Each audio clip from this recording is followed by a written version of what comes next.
Okay. Well, hello, folks. It's been a. I've got my notepad here. I know you probably can't see it. I'm going to put that over here. I look like hell. Yeah. Now, this whole COVID thing is just dragging out, right? Hey, I'm still here for right now. Okay. I'm going to go into electromagnetic force, basically.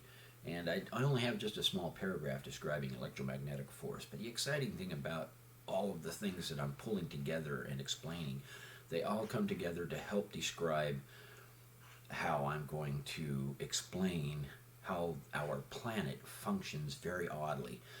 And like I've said before, this is where I lose the scientists. We're going, because my theories are deviating away from tectonic plates and veering more toward vortical tectonics. And I'm not quite certain why it's so difficult to understand that it could be vortical tectonics, because if you look at boiling water in a pan, you don't see plates going back and forth in the water as it boils. You see rotation. You see actually probably a vortex if you were to go swimming in it and try to figure out what the currents are working like. Or if you look at it and you can determine what the currents are looking like, it becomes more like something that would be vortical, meaning a vortex. And in this case, or a cycle, if you want to call it that. Basically, differential rotating celestial bodies are all of the big round balls. No, not all of them. Most of all the big round balls that we see in the sky that are either gas, liquid.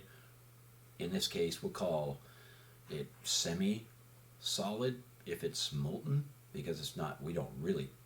I don't know if we have a term for molten that just is like liquid, gas, and the other basic stuff, right? Solid, because it's not solid, and I don't know if we'd really call it liquid either, right? Because if it's semi-molten, then part of it's solid while the other part is liquidous.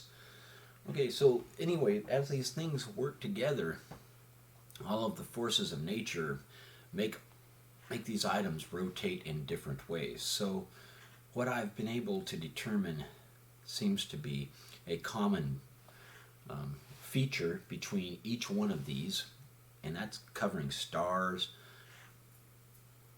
gas giants, and terrestrial planets. So that takes me one step further. That one step further is it also covers black holes. And black holes, like I've said before, they appear to be black holes because they're like sunspots on our own star. Everything around them is so much brighter that they appear to be dark. But in reality, if you remove all of that bright stellar mass that happens to be buzzing around them like flies around a lamp on your porch in the summertime, or if you're in Afghanistan, all those moths, ooh, boy, that was bad. That was almost like a plague, all those moths. I don't know where they came from. It was all desert out there. They just cropped up, and suddenly it was like this storm of moths, and they all really loved the lights. And they'd fly into your hair, if you had any, or your head, and it's kind of creepy. I don't know, those bugs. That's where those camel spiders really come in handy. They're creepy too, though, but they have a different kind of camel spider there than in Iraq. Well, anyway, that's all that stuff, right? Basically, we're talking about black holes being dark. And if we refer to them as white holes, yes, of course there's white holes, because it all depends on how many stars a particular black hole, if we want to call it that, is eating on a daily diet. As just an example. I mean, it'll be a little more like a stellar diet, right? So, but if you're looking at a black hole from a greater distance, if you're looking at a white hole from a greater distance, guess what? It'll still look like a black hole, because the volume of stars will still be brighter than the terrestrial object that is sucking them into its atmosphere and its surface. And because it's sucking plasma off of stars and stars in whole into its surface, that kind of means that it's probably more like what I've determined to call a TSO, or a terrestrial stellar object. So the greater mass is terrestrial, and the smaller mass of it is stellar. And instead of seeing oceans of water, you see oceans of plasma. And it doesn't necessarily absorb the plasma. And then it has all of the stellar energy that it gets stuck inside of its electromagnetic bubble, if you want to call it that, which I'm going to refer to as the T-zone, so that it's slightly related to the ozone in terms of being like a membrane that retains energy or gas or something, but it has the capacity to hold energy in this case. And it's like a bubble, and it's like a balloon. So it is elastic, and it can extend up to a point, but then it has a maximum elasticity that eventually results in the eruption of releasing that energy in the form of gamma ray bursts. And it just so happens that it's weakest at its polar locations. So you have the energy at the north and the energy at the south poles, basically pooping out gamma ray bursts. It eats, it poops. That's what so many things that we see over and over again. Physics repeats itself. Is just everywhere, right? So it's a logical concept. And yeah, so that means pretty much for the most part, all of these different bodies have a bottom. They have a bottom and they have a top. And the bottoms are basically oriented as a bottom when the pressure is greater at the base than it is at the head. And when you have gamma ray bursts emitting from these DRCBs, specifically in this case you could say the TSOs, terrestrial stellar objects, which is a term I'm going to use to describe black holes and white holes. It's going to be greater coming out of the South Pole. Well, we'll call it the South Pole because in our solar system, the base of our planet is the South Pole, so it just kind of goes hand in hand. That doesn't always necessarily mean that every DRCB is going to have the bottom at the South Pole. If the South Pole, say for instance, really has anything to do with any kind of geological formation, or if it's just a term we use to describe what we consider to be the bottom of our planet from a perspective of viewing our planet on a globe on our desk. I'm going to drink my coffee right here. Okay, I don't have too much time. So, anyhow, electromagnetic force comes out. It's like hair in your head. It comes out through, here's my hair in my head running, coming out through the top, and it just flows out. And if I had hair that just kept growing and growing, getting longer and longer, and I was spinning around in a circle, my hair would start to fling out around in that same circle, right? And then it would start to drag like a rope immediately from the center of my head and spiral out. This is what we get when we see galaxies. This is what we get in our solar system. These are they're referred to as, like from our sun, they call them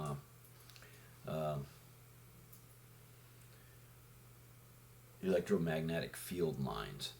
And I'm going to go one step farther on that and call it an electromagnetic braided field line. And the reason I'm going to call it a braided field line is because I don't think that they just come out smooth and have like arms like you'd get on a carousel at a park. I'm talking about they are intertwined, tangled, and all kinds of weird things going out, just like some of the experiments we would see coming from a node that was developed by Nikola Tesla. And you see all that electrical energy just going out in all kinds of frizzy directions. And that's kind of what we probably really see. But over the course of distance, as the distance is increased, they taper to maybe more of a point, and they're not so frizzy. by that great distance of the, which would basically be the outer limits of a solar system or a galaxy. But they go around in the form of a spiral, and they create waves. And of course those waves extend and generate their own source of gravity because they're rotating. So if it's rotating, it's a vortex, and the vortex creates the gravity. So it's kind of like a relay station in communications, where you have the power source of the primary message being sent out, and it hits a relay point which regenerates the power and doubles or triples the distance that that message can reach on that specific radio wavelength. So it's kind of the same thing. The galaxy is bigger because its gravitational forces and the waves that it has going around in its spiral densities, they complement the gravity of the parent black hole. All right. So you have this particular type of electromagnetic energy that goes around and makes things orbit these bodies in space, like the carousels in the park. And then you have another form of energy. Now I'm calling it electromagnetic, or an electromagnetic bubble, because to me it seems like a balloon, and it's like a bubble, and it's like the ozone, only it's not the ozone. The ozone's made up of other things, and like gases and things, but it has the same property in terms of retaining material within a certain distance from the surface of our planet to where it exists in our sky.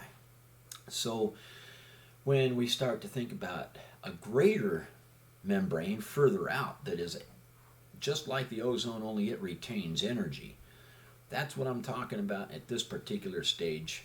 And I made a PowerPoint presentation. If you follow my mouse down here, oh, look at all of those thingies right there. Okay, well, yep, here we go. We're going to look at that now. Now follow my mouse with me, right? So when we look at, let's say for instance, we're looking at the MOG, the Milky Way galaxy, and we have our electromagnetic energy emitting out of the North Pole, emitting out of the South Pole of our parent black hole, BH number 1. And as it emits out, it tapers to an end at the end of our galaxy. And you'll see that it's a lower distance out from the pole at the south and greater at the north. And oh, by the way, if you were looking at the profile of our galaxy, we probably live right about here. So we're up here in what I call the galactic virga. So when you look at rain clouds in the sky and you see, nimbostratus clouds, right? And you see the little droplets of water coming down in like sheets and stuff, and you're like, oh, it's raining over there. Yeah, that particular type of cloud is referred to as virga. We get the same exact sort of appearance in our galaxy and probably in our solar system, only we just haven't seen it yet. So pretty much everywhere you're going to go, you're going to see up around here and all along this whole galactic plane, you see virga coming out.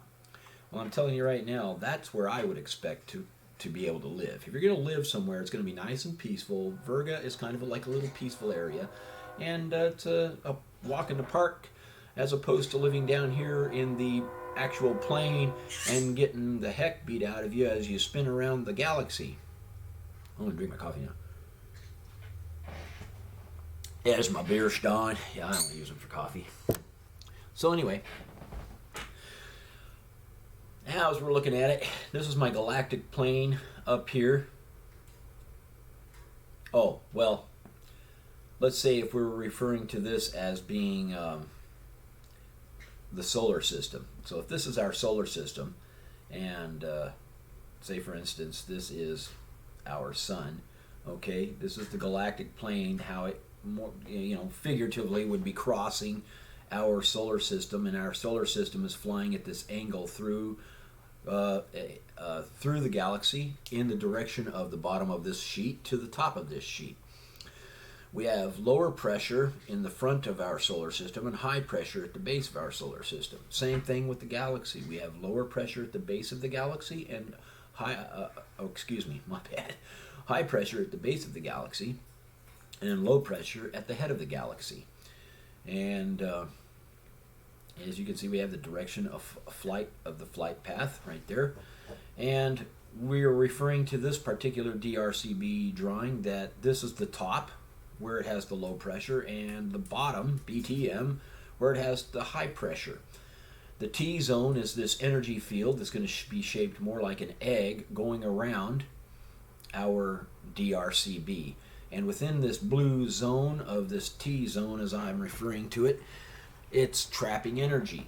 And as it traps energy, it reaches a maximum state where it can no longer retain any more energy. And the balloon has expanded to the greatest extent it could possibly expand, and it reaches a critical mass. And as it reaches a critical mass, you will see, just like sphincters, you're going to see that the top and the bottom are going to dilate. And when they dilate, boom, out comes the gamma ray burst. And because the pressure is higher down here in the south, and the vortex at the south pole or at the bottom of these DRCBs is tighter and smaller in diameter, it's going to have a much more compressed and dangerous GRB emitting from it. Now, those are the ones you probably want to stay away from at the most. Now, you can also understand that gamma ray bursts are probably just like laser beams and things like this sort of thing. It's not, to us, they appear to be like this solid little circular line that just goes and pierces the sky, right? But in reality, they have a footprint, and so they start out really small, and then they expand, and as they go for a greater distance, they actually get bigger. All right, they don't travel for eternity. They have a limit.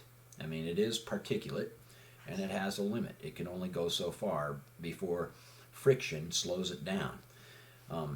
So when we start to think of everything as having some kind of, well, as we see in a lot of scientific documents, mass, and it has mass, that means it's got a body, and that body can only go so far before other masses basically stop it along its path. Okay, it can't go forever. Okay, so however, light travels far more easily than a lot of other things, but because it can permeate those things in a lot of ways, maybe not necessarily what we refer to as solid objects. I don't refer to anything in outer space as solid, especially when you consider the conceptual understanding of neutrinos and how they penetrate so many things.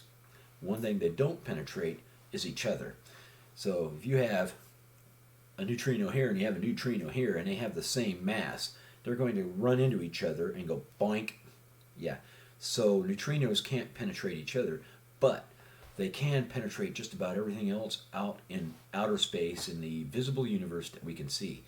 And that's how that theory works. And then when you take those very same pleasant objects and you boink them together and they just go doink and they follow and they go to another route and whatever, right? It's very peaceful, say for instance. However, but if you accelerate their speed of travel, you're now going to cause them to develop a vacuum that follows behind them. And it's going to be that vacuum that's going to rip and shred everything apart. So, and they might have the capacity of reaching a speed that is faster than the speed of light under the right circumstances and the right propellant or explosion that causes them, puts enough force behind them to make them go faster. And then in which case I would refer to them as ballistinos. Okay, so I just explained how the, excuse me, I'm sorry, most people on television and stuff like that don't scratch their eyes when they're talking to you. Yeah, but I'm not one of those people.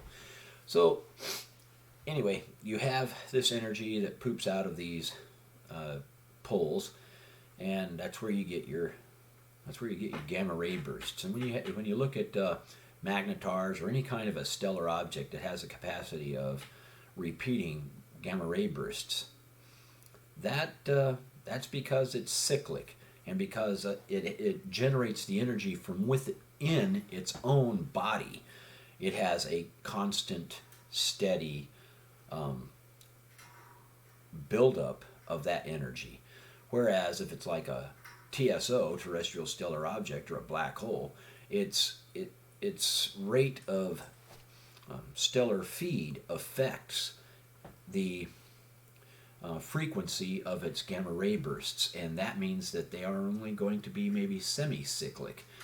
They be cyclic up to a point, but it's going to be more like a pulsating repetitious frequency where it has kind of a signature, where there's going to be a greater period of time between one and the other, because the rate of stellar feed is not going to be constantly at the same degree, and it's going to fluctuate. So that means that the GRB emissions will also fluctuate.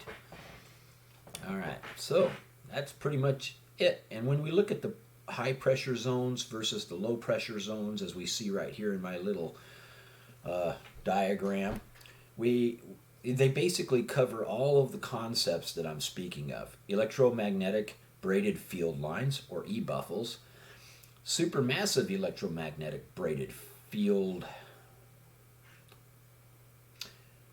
something's not right here, supermassive electromagnetic braided field ropes, yeah, I remembered it now, SME buffers, or gravity waves, or in this case, if you combine SME buffers and gravity waves, you have SMEGAWs, supermassive electromagnetic, I can't even say it right, supermassive electromagnetic gravity waves, or you have universal jet streams, or, which in the case of our galaxy, the high pressure is being forced up at the base of our galaxy by a universal jet stream.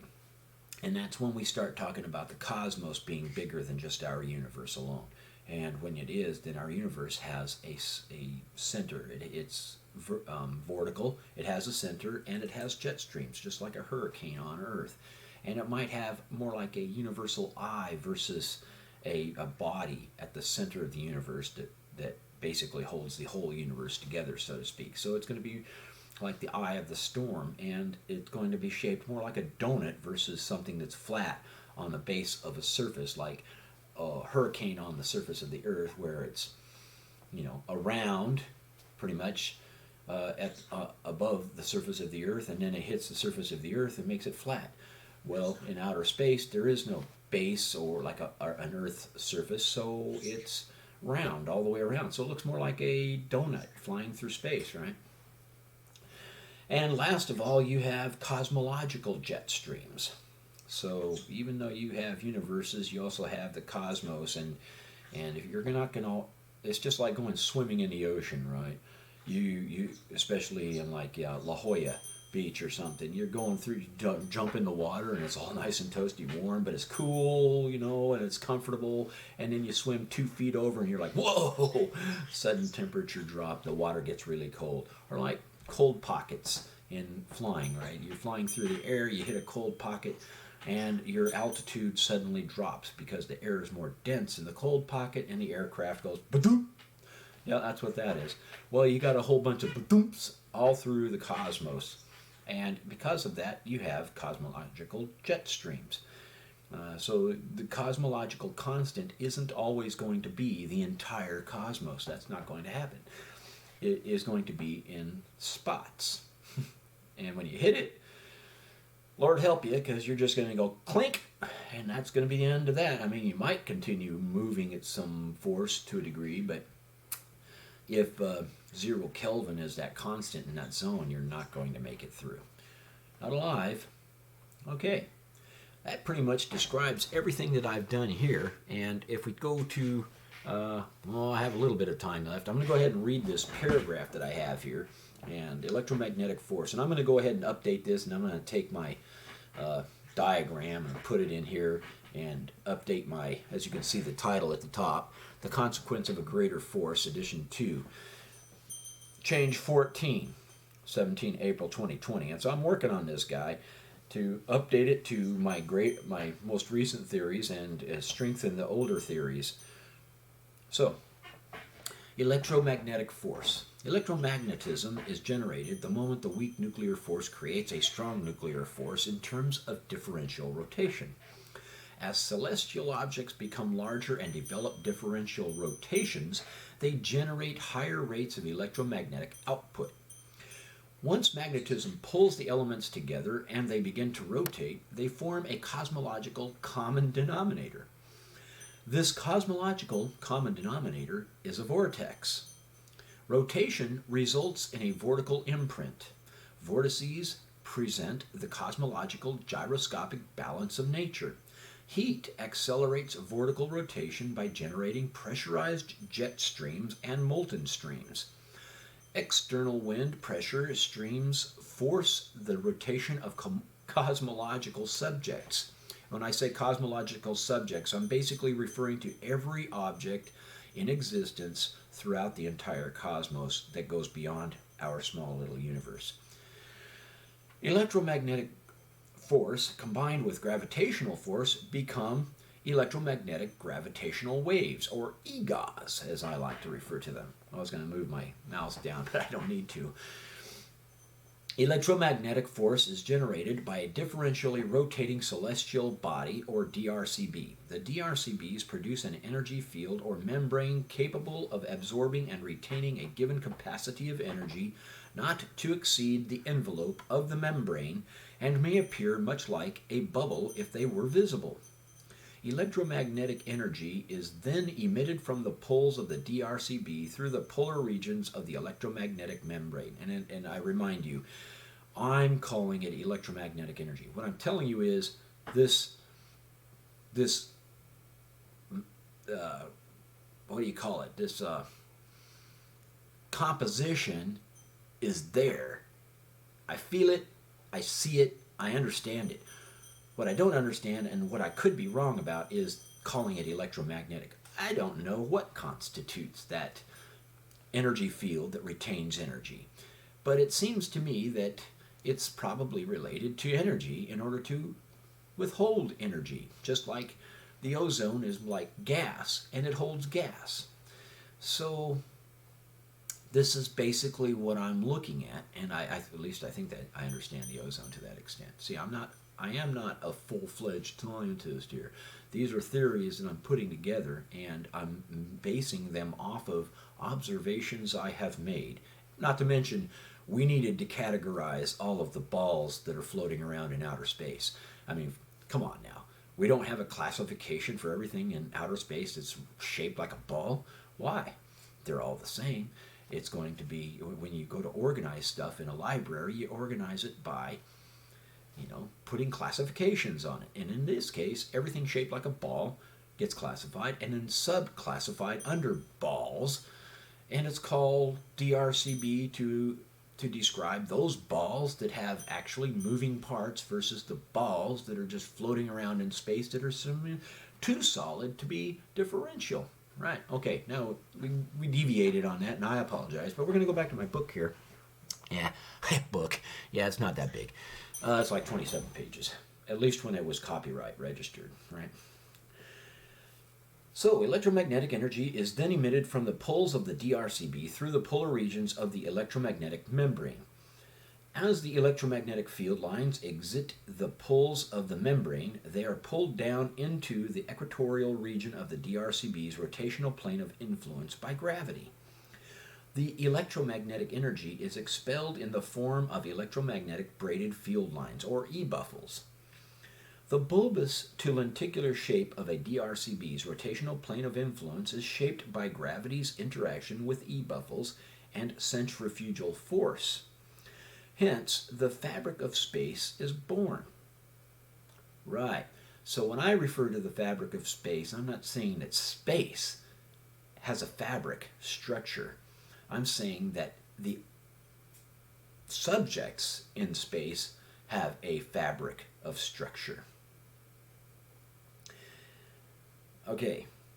Now I'm going to go find out where I was here. And the fabric of space is born. As the DRCB rotates, the E-buffles also rotate with the DRCB and act as the arms supporting a carousel. The E-buffles sweep around the DRCB. As the E-buffles Booms, excuse me, I'm trying to speak to the computer right now. All right, and all of my listeners, okay? All right. As the E-buffles sweep around Boomer, shh. As the E-buffles sweep around the DRCB, they sweep the DRCB's celestial subjects. For example, planets, moons. Gravitational force holds the celestial subjects to the rotational plane. And that concludes my little coverage on electromagnetic force. I'll put this back together, maybe go ahead and summarize it here sometime in the future or something to that effect. I might add another diagram to better explain the DRCBs, because DRCBs are complicated in that they have 6 vortices, 1 vortice on each polar region, and 4 vortices around the equatorial region of the DRCB. So you have they all work together, and they rotate in conjunction with one another, and they complement each other. On top of that, at a particular depth of any DRCB's mass, you also have Jupiterian rings, or those belts that go around. Yes, gas giants, Jupiter has them. That's why I'm calling them Jupiterian rings, or Jupiterian stripes, right? You have 9 that you can see as you look at the profile of Jupiter, but you also have 9 more at the poles, each of the poles, for a total of 27 rings. And they're all counterflowing. So then, on top of that, you also have the primary vortices that come together, and it basically creates a gyroscopic object that is able to find a balance as it goes through space. And that's what we're talking about right here. We're talking about how this particular type of gyroscopic property is common with all DRCBs, and because it's common with the Earth, there are things and features about the Earth that have taken place that cannot be because of plate tectonics, but because of vortical tectonics, and the influence of NEOs, near Earth objects, or anything, asteroid impacts, meteor impacts, things of that nature. And I'm going to try to better categorize asteroids and meteors, because as far as I'm concerned right now, there's not a strong enough definition to describe one separate from the other. And we might be able to work on that to determine, well, what is it really that struck the Earth so many times? Asteroids or meteors? Okay, that concludes my coverage for today. I'm going to scratch my ear. Thank you. Okay, that felt good too. Anyway, do remember to like and subscribe. Okay, I'm going to go ahead and close out the who gag it here somewhere. So, oh, there it is. And stop recording.